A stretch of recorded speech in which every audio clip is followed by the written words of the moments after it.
You know that feeling when your mind suddenly gets incredibly loud? Usually the exact second life gets significantly harder.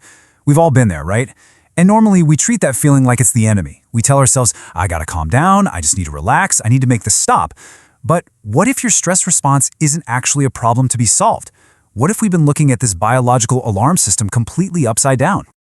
Welcome to The Explainer. Today, we're taking a really fascinating journey into the actual mechanics of the human brain under pressure.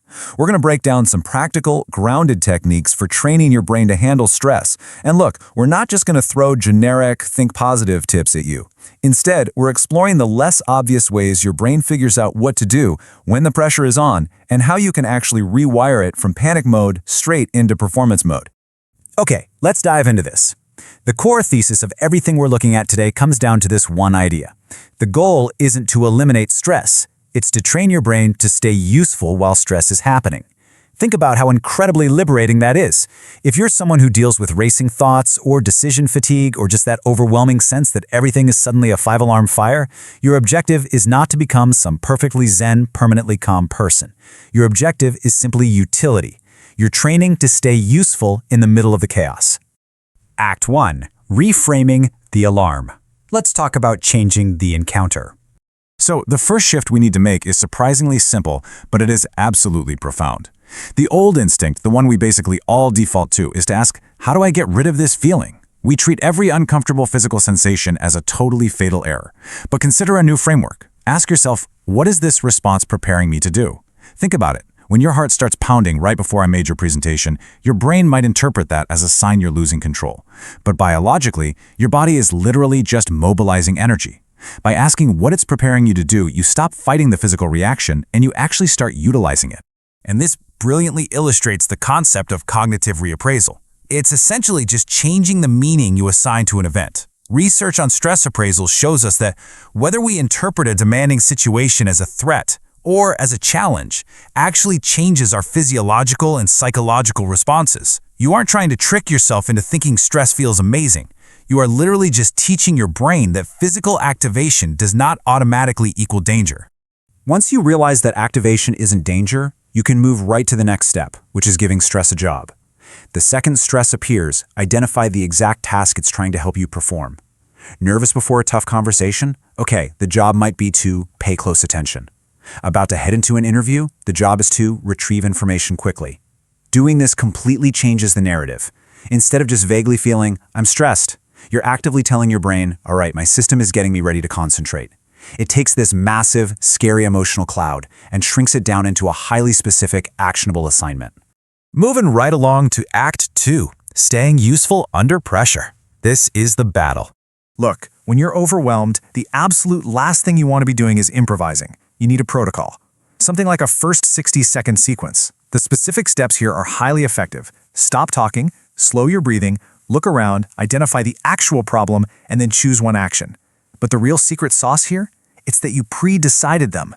We know from research in high-stress environments that acute stress heavily impairs complex decision-making.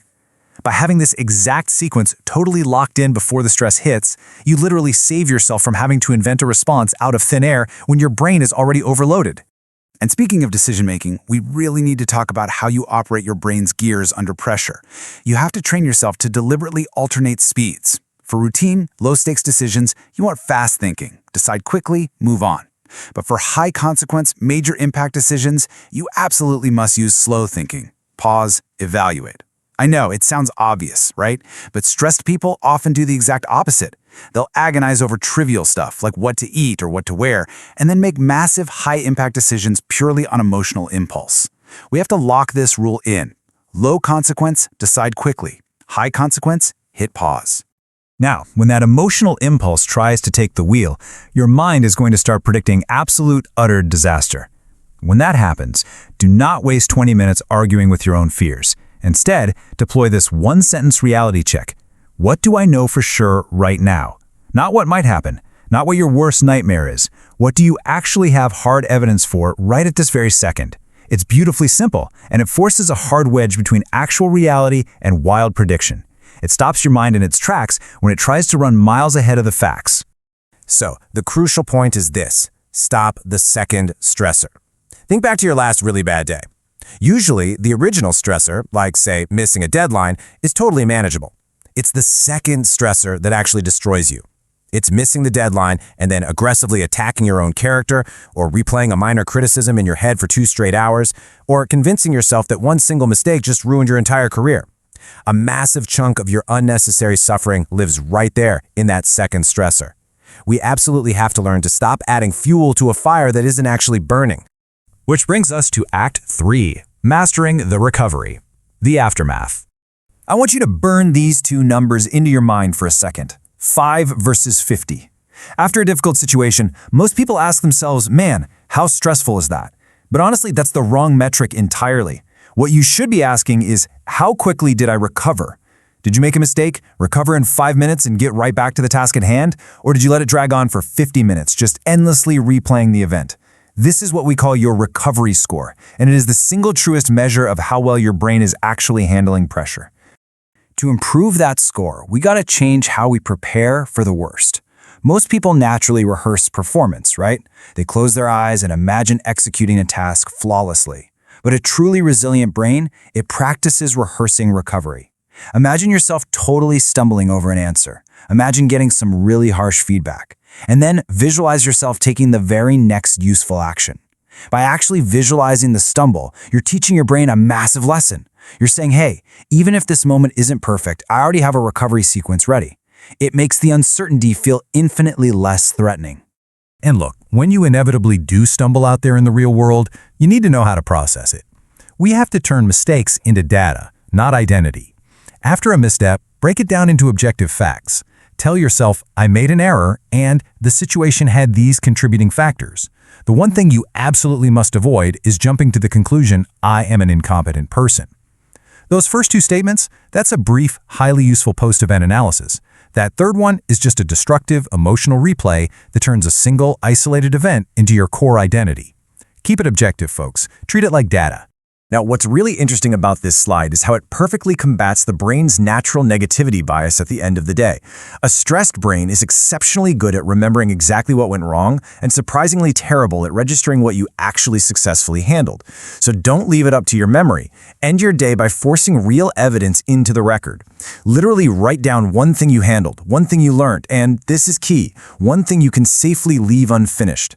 You're deliberately forcing your mind to log the entire day, not just the parts that felt emotionally intense. Let's wrap up with building a resilient brain, specifically focusing on the skill of returning. I really want this concept to sink in for you. Resilience isn't never getting activated, it's becoming better at returning. You are going to lose focus. You're going to get irritated. You will have highly stressful days where your brain's alarm is blaring. The goal of all this training we've talked about isn't to magically prevent every single interruption. The training is the return. It's noticing you're spiraling, recognizing it for what it is, and then calmly returning to the task. A resilient brain is not one that never wanders into stress, it's simply a brain that has mapped out the route back.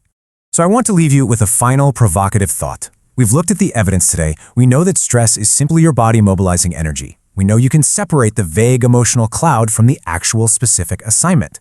So when your brain's alarm system rings tomorrow, and let's be real, it will, what job are you going to give it? Are you going to let it overwhelm you? Or are you going to use it to power your performance? The choice and the training is entirely up to you.